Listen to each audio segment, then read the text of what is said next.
தமிழுறவுகள் அனைவருக்கும் வணக்கம். நாடாளுமன்றத்தை அலறவிட்ட வைகோ, உளறிய செந்தில்வேல், சுட்டிக்காட்டி பதிலடி கொடுத்த ஐயா ஏகலவன். இந்த தலைப்பில் தான் இந்த காணொலி நம்ம பேசியிருக்கோம். அதாவதுங்க, நாடாளுமன்றத்தில் வைகோ அவர்கள் பேசின காணொலியை இணைத்து போட்டு இந்த திராவிட செந்தில்வேல் தனது எக்ஸ்தலத்தில் வைகோ நாடாளுமன்றத்தை அலறவிட்ட வீடியோவின் வேற லெவல் வெர்ஷன் இது என்று தனது கருத்தை பதிவு பண்ணியிருந்தாருங்க. முக்கியமாக செந்தில்வேல் அவர்களின் இந்த பதிவுக்கு சமூக வலைதளத்தில் பலரும் பதிலடி கொடுத்து வருகிறார்கள்.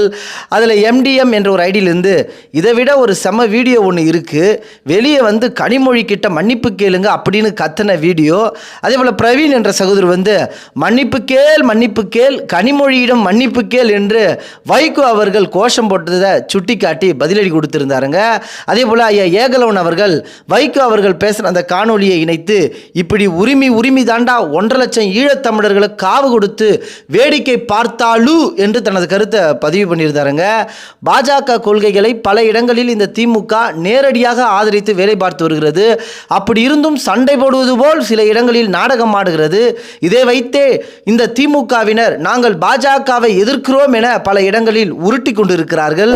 குறிப்பாக பாஜகவோடு மறைமுக கூட்டணியில் உள்ள இந்த திமுகவின் செயல்பாடுகளை நீங்க எப்படி பார்க்குறீங்கன்றத உங்களுடைய கருத்துக்களை தெரியப்படுத்துங்க. நன்றி, வணக்கம்.